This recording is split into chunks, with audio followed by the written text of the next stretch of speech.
Hello and welcome to another episode of Four Comedians and a Hat. I am your nerdy host, Vincent Opper, the most successful comic to come out of Pevely, Missouri. Please subscribe to our YouTube channel by clicking on the icon at the bottom right corner or by looking us up on YouTube. That's right, I am a social media whore. That's Gateway Comedy Scene channel on YouTube. Or you can like us on Facebook by searching for Gateway Comedy Scene Friends on Facebook. Or you can follow us on Instagram at Four Comedians and a Hat. And what a show we have lined up. Now let's meet the panel. Directly across from me, we have Zach Butkovich. Everybody give Zach a big hand. Yay! Woo! Zach is an Illinois State dropout. You're really proud of that, aren't you? My parents aren't, though. Oh, well, you know. He's been in comedy for 6 months. He is of Croatian descent, and he is from Wood River, Illinois, and he has an amazing drug and alcohol tolerance. That's something that your parents have to be proud of. Zach, although he's only 6 months into comedy, he is tied for the second best comic to ever come out of Wood River, Illinois. You are tied with Amber Davidson. Of course, Chris Smith is number one because he's been a full-time comic for 20 years.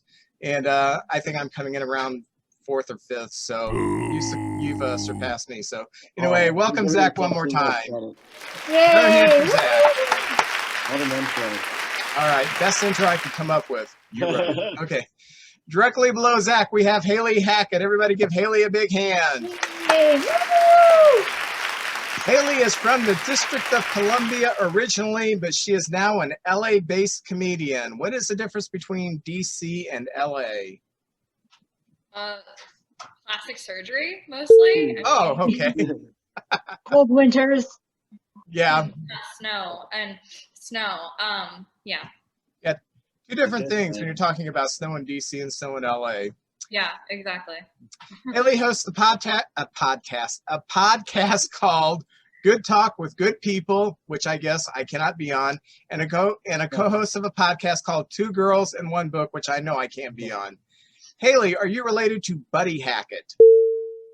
No, not that I know of. I probably would be further in my comedy career. You should claim that. Yeah, he's your great uncle or something. One of my favorites. Anyway, one more time, welcome Hailey to the show. And directly below me, we have Becky Raisman. Hey. Becky, welcome to the show. Big hand. Hello. Woo! I hold a hat. Thank you. You are originally from the Chicagoland area, Yeah. but you moved to Charleston, South Carolina in 2018, and you went to Columbia College, Chicago, class of 2007, studied stand-up at Annoyance Theater, I love that name, and Improv Playhouse, Theater 99, and online through Front Porch. You took online writing, comedy, and acting classes through Second City. You've done a lot of open mics, stand-up contests. In Chicago, you started going to open mics at the Laugh Factory. In Charleston, you did open mics at Sportsbook, The Brick, The Sparrow, Cuddy's, and you were a part of the World Series of Comedy in 2019. All right, are you ready for your first question? I do have a hat. Zach, are you ready for the first question? Yes, I'm ready. Okay. Okay, Zach. Do you see streaming comedy shows lasting past this pandemic? Oh, man. I think they will. I don't think I'm going to be a part of that scene. I prefer the stage and the live comedy too much. Why don't you think, or why do you think it will last? Why do I? Because I think there's a market for it. And I think there's people that like to enjoy a comedy show from the comfort of their home as well. That's why comedy specials and whatnot do so good. And there's also the ease of being a comic and just having to go into another room and do your set as opposed to getting dressed, getting your car, going somewhere. It's a lot easier to jerk off and then come back and continue the show. Yeah.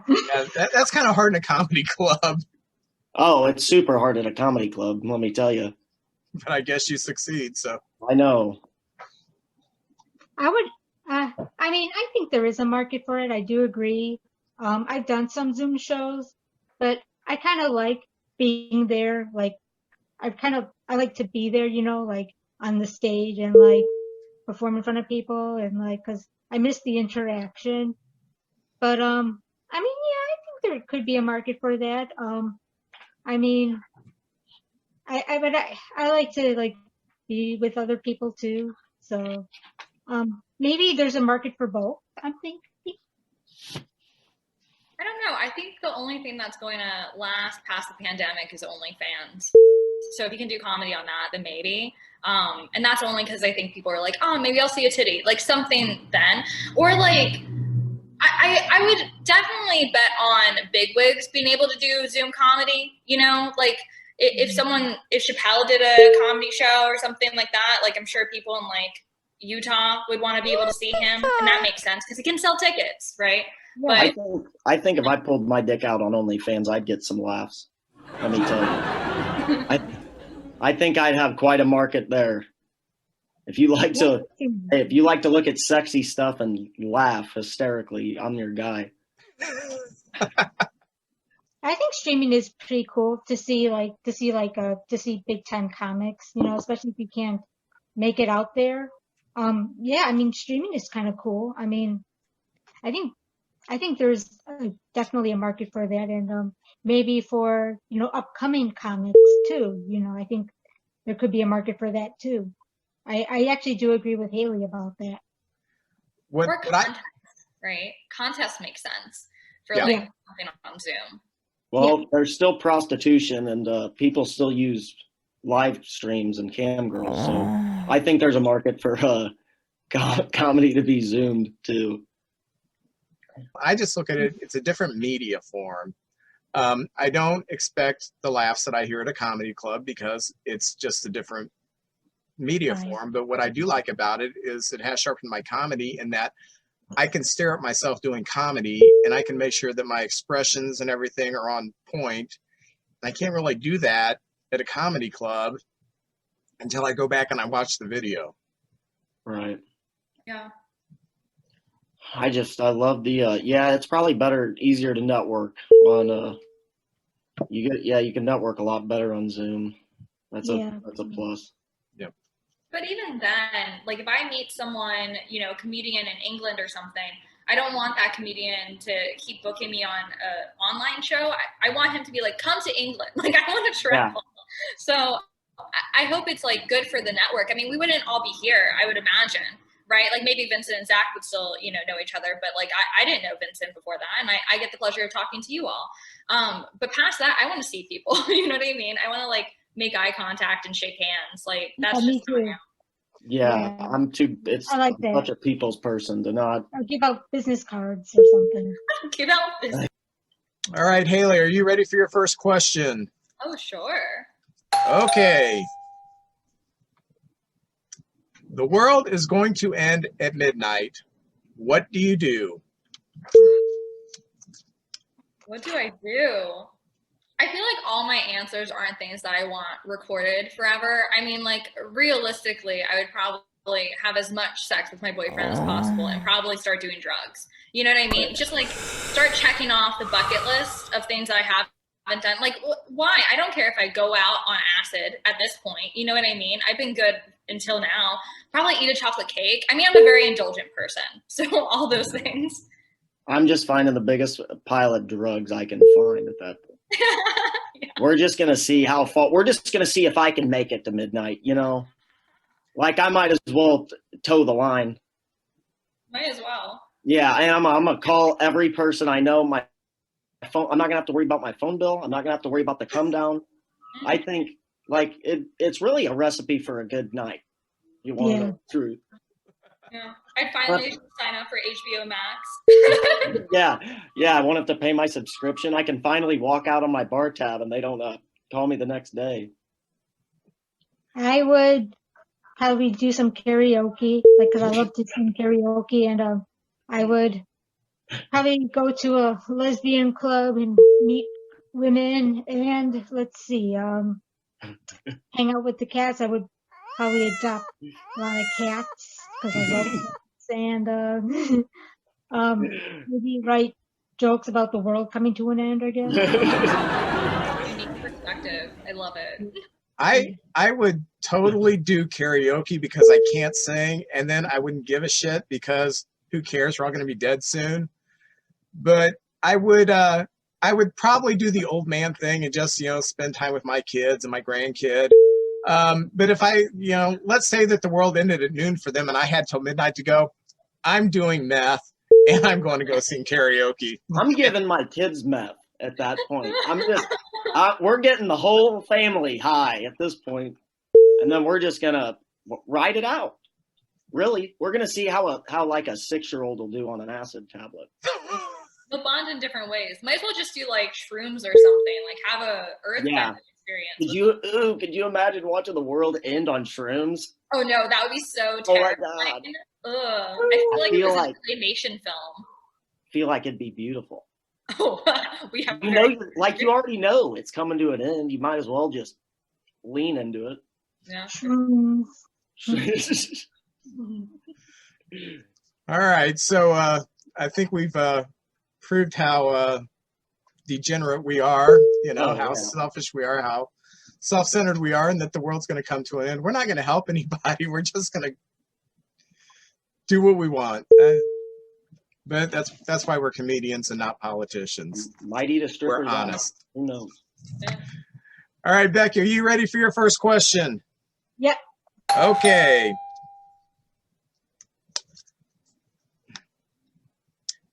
What is more personally devastating, a divorce or a bankruptcy?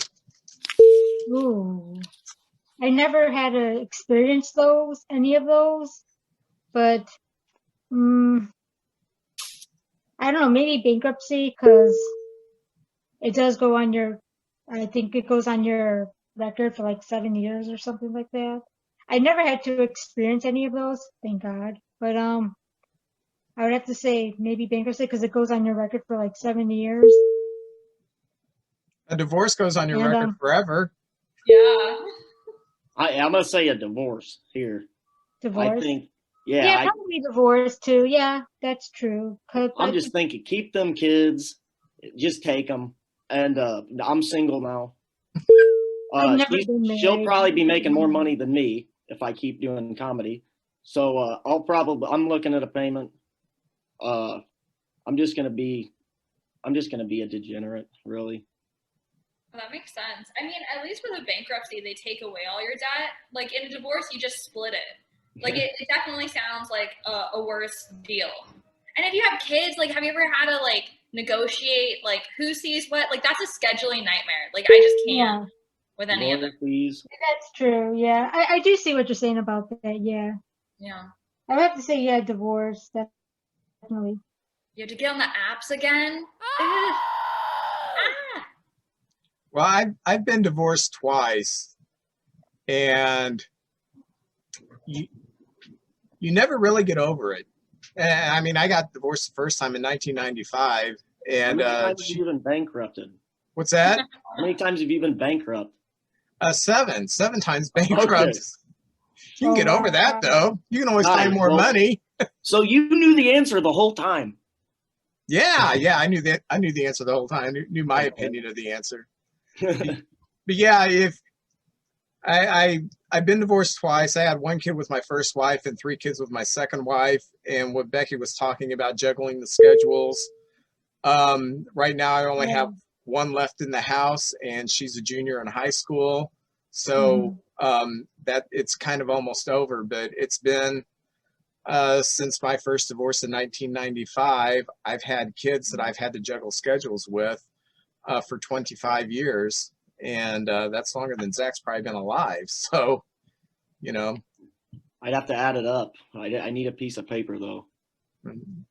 Just remember the days you've eaten birthday cake and then just count those, and that's how old you are.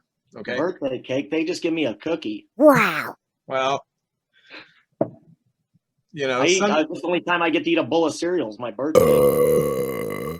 Some parents love their kids and others had you. Okay. I know, and I still got diabetes. I don't know what the fucking deal is. They set me up. All right, Zach, are you ready for your second question? Yes. Are you writing it? I love this one. In Okay. comedy, what is a fair punishment for a joke stealer? Ooh, a fair punishment? A fair punishment. And let me Ooh. preface this for those who are watching who don't know what joke stealing is if you're not a comic. Joke stealing is when another comic takes your joke as if it's theirs and they take it on stage. It's kind of a common practice. And actually a lot of it is the big time comics stealing from the smaller people like us. They'll hear something at a club when they're practicing something, they'll take it as their own. Robin Williams, God rest his soul, was famous for doing this. He'd be called out on it, and he'd write someone a check and say, "Here, I bought your joke." But it's a kick in the nuts in comedy when someone does that to you. But anyway, go ahead, Zach. I think it's a hideous.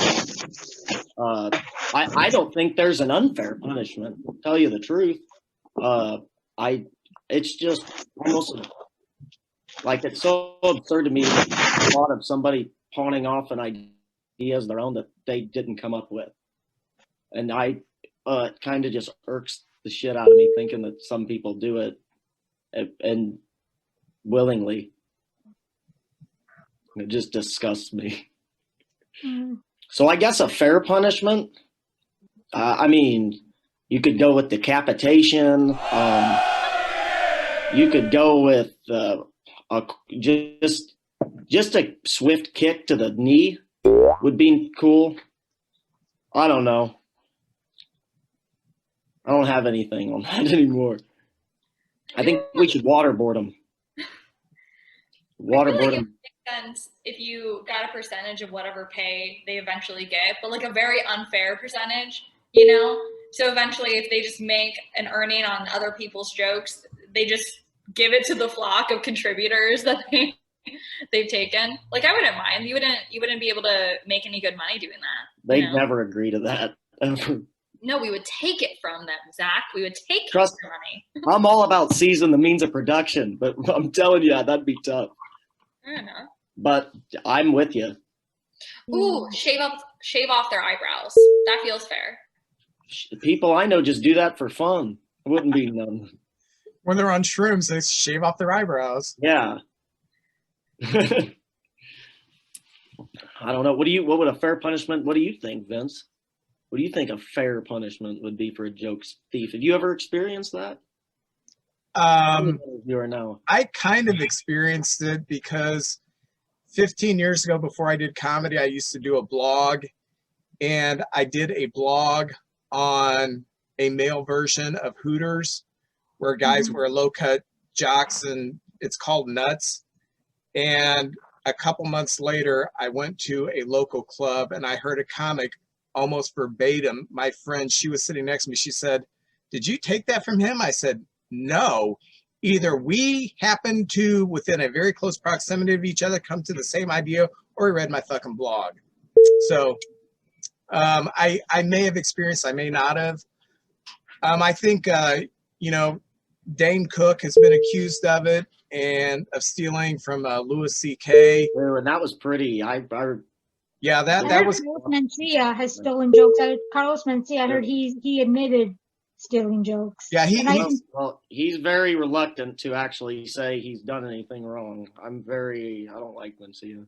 He stole from Bob Levy, and we've had Bob Levy at some of our shows, and Bob doesn't like to talk about it, but you can go to YouTube and you can look up Carlos Mencia, you can look up Dane Cook joke stealing, and you can see some of the times they've been confronted. I think Amy Schumer steals jokes too. Yeah, I've heard that. Yeah. I don't know if it's true, but I saw a YouTube video of Amy Schumer's jokes compared to, I think, another comedian. I'm not sure, but yeah, there was a couple for her. Yeah, I think I saw a YouTube video of Amy Schumer like stealing jokes from like other comedians. I saw a YouTube video. Chris D'Elia in his last special had a couple jokes. One was rumored to be like a lower level comedian's joke, and then it showed a video of that guy doing the joke like a couple of years ago, and then it he did a joke that was on the a Key and Peele skit on their show. Like he just pawned it off. It's so short-sighted. I know, and it's like you're not even trying it. Okay. Hey, Kitty. Going to say about what? Let me ask you this. You're Amy Schumer, you're Carlos Mencia, you've stolen jokes, but you've made millions. You can retire tomorrow. Would you think it was worth it? I wouldn't be able to. I mean, I think they should maybe give their shares to like the comedians, you know. I think they should like give them credit or, you know, or share their, you know, cause they didn't write that joke, you know, so I was thinking it'd be fair to give them credit or, you know, give their share, you know. I What do think you guys think? I think we should just treat them like politicians and just shame them everywhere we see them. Everywhere they go, every restaurant they try and eat at, they just get shamed. A lot of comedians steal jokes. I wonder why that is. I know. Why? I feel like the whole point of being a comedian or like doing this is because you like to write jokes and say them. So it's like, why just go into acting and you want to read other people's words? Yeah. It makes sense to me. Yeah. Yeah, I agree. If you just want to mimic something, be an actor. Mm-hmm. Yeah. You know, if you want to be original, be a comedian. We could peel their toenails off. Yep. Like, yeah, right. I'll tell you what. I'd never. Well, I won't anyway. But I definitely wouldn't steal a joke if I knew I was going to lose a toenail. Have you ever heard another comic do a joke that was close to yours and you thought, oh my gosh, they stole it, or maybe I stole theirs and heard it somewhere, and then you know, I had that I do a joke about Hitler in hell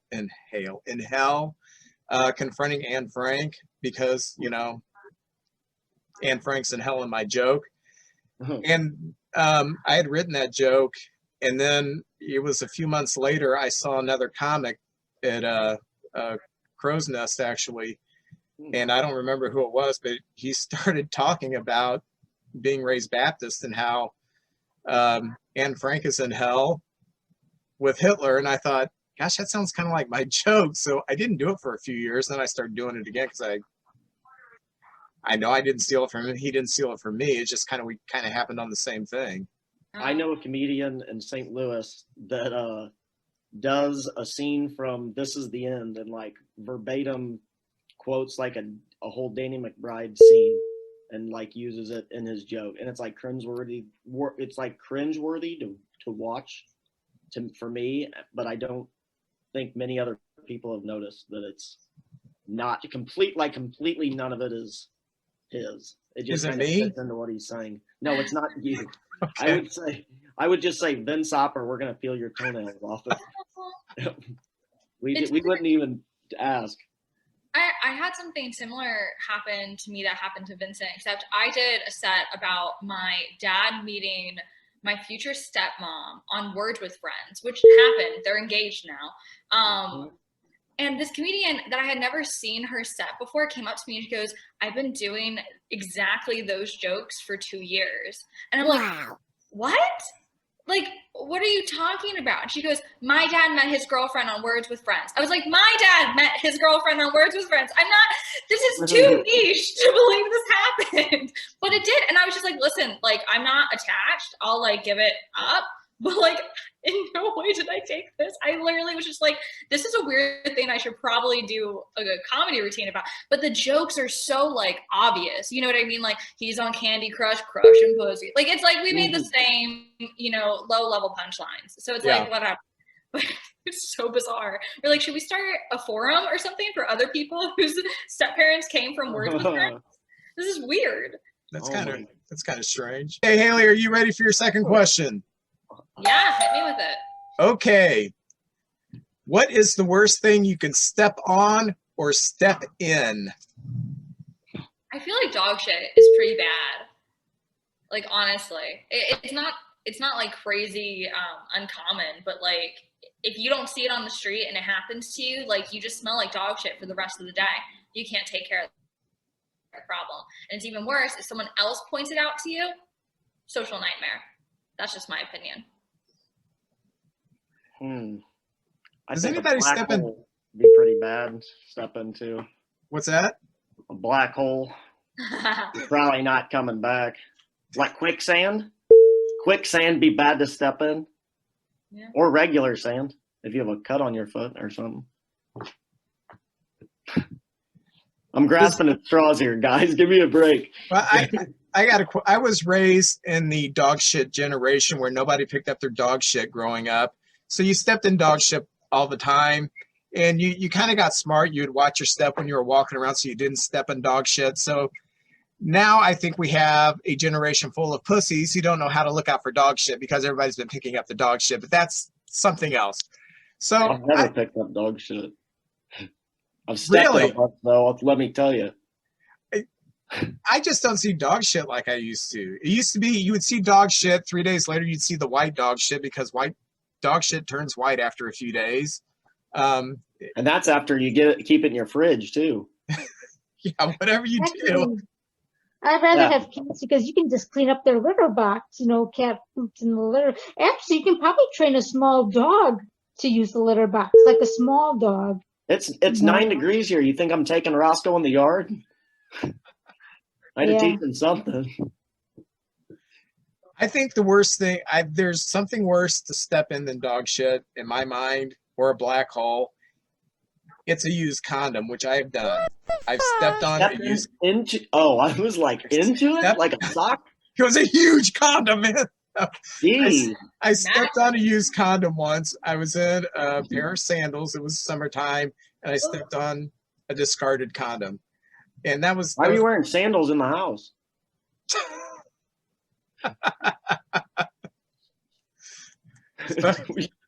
I don't have a comeback for that. That was good. You should do more crowd work, okay?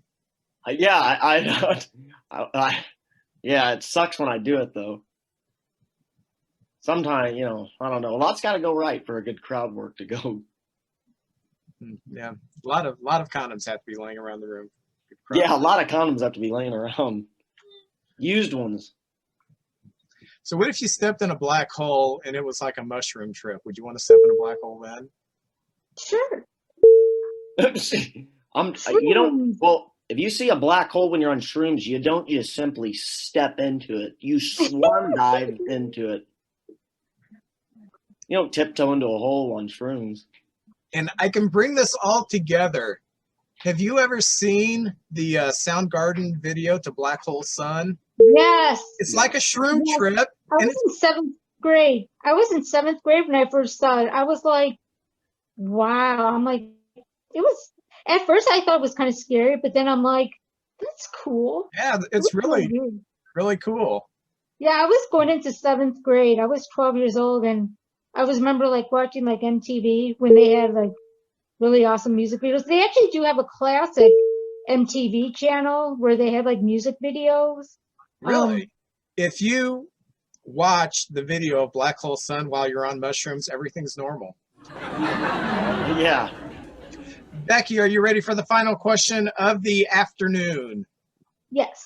Okay. Drum roll, please. Yeah, you don't actually have to roll a drum. I do have a sound effect that goes in here. He just started beatboxing. I love that. All right. Okay, Becky. Which comedian is your hero and why? I'm becoming a fan of Fortune Feimster. She's a lesbian like I am, and she's actually really funny. I like a lot of the lesbian comedians, like Tig Toro. I like her. I do like Michelle Wolf, even though she's straight, but I think she's really funny. But Fortune Feimster, I've becoming a big fan because we have the same sexual orientation, and I love her softball jokes, and she inspired me to write softball jokes. So I think that's kind of cool because she was an athlete. She played softball, she played basketball, and she inspired me to write my own softball jokes, the softball lesbian jokes. So I I hope to like one day maybe open for her. That'd be kind of cool. That'd be so cool to like open up for her. And she was also in a movie that was filmed in Chicago called Office Christmas Party, with Jennifer Aniston and Jason Bateman. I remember when I was in Chicago, when I was living in Illinois, I remember getting an email about working as an extra for that movie, but I was unable to do it. But I liked her in that movie. She was really funny, and she's got like really good Netflix. I know she's had like a couple of Netflix specials, and Yeah. She's done a lot of like stand up, and she does comedy, and she has a college degree like I do, and she's really cool, and like I think she's hilarious, and like I hope to one day open up for her one day. That'd be cool. A friend of mine opened for her. There used to be a club on the Illinois side of St. Louis. Oh, you're kidding. My friend, he opened up for her, and Shannon is gay and she's lesbian. And this is in the Illinois side of St. Louis, which is a little rednecky. Is it East St. Louis or no? Oh, no. Slightly intolerant. Yeah, slightly intolerant. It's not East St. Louis. It's a little town called Fairview Heights. It's in the metro area.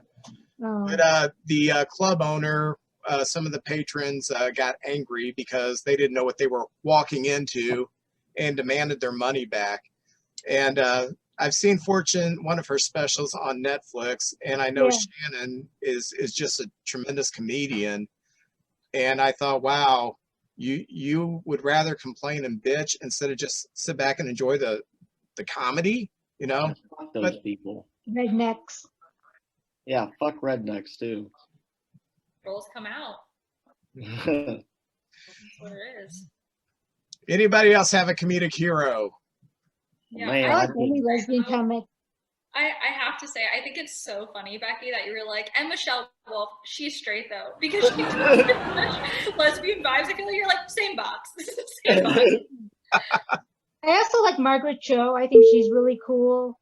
I think she's a really awesome comedian too. She's been doing this a long time, and like, Yeah, Sam J too. She's a lesbian and she's so funny. The 3 a.m. special on Netflix. what's her name? Sam J. She has this whole bit about how like you have to lock the door when pussy's in the house. And now I get furious. Anytime my boyfriend leaves and he doesn't lock the door, I'm like, I am valuable. You know what I mean? Like I learned that from her. I'm like, people are trying to get me. Like, See, I've got two categories for heroes. There's the heroes that I like on stage. I've never met them before. Mm-hmm. Most of them are older comics because, you know, growing up in the 70s with George Carlin and Richard I like George Carlin.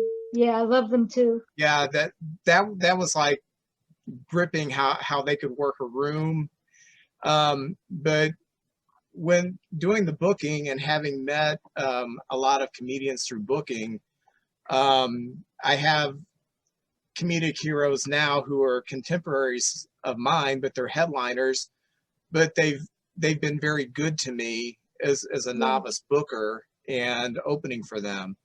And then I've had other comedians who they're just garbage people.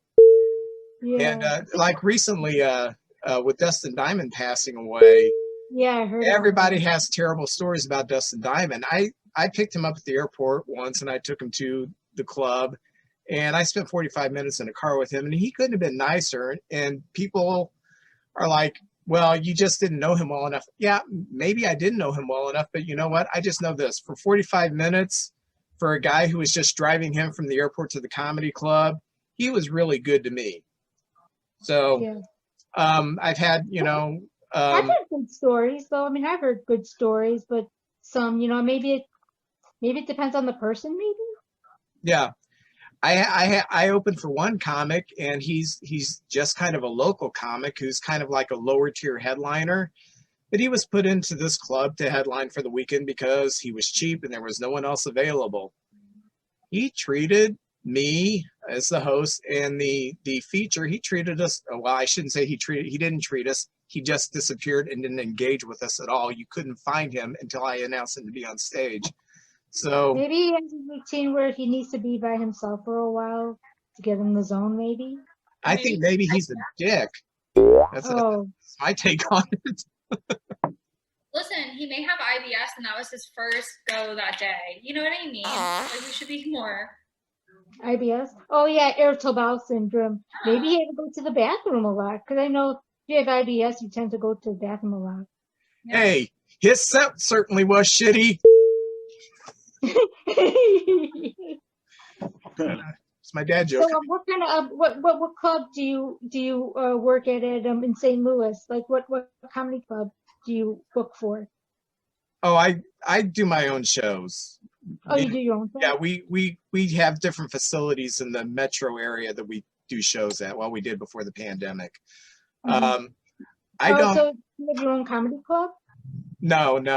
I used to have a club that I did a lot of work at, and then I don't like so much doing the club scene because there's, at least in St. Louis, there's a lot of competition for stage time, and I have a lot more fun booking shows in a town of 5,000 people, 50 miles out of the city.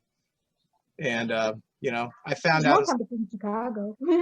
as long as you pay a headliner, they'll fly anywhere. Really? Oh yeah. Check out this cool shirt I got. I gotta do some product placement. Cool, man. I got drunk at franchise last night, Vince, and they gave me this shirt, and I put it on, and then I just haven't taken it off.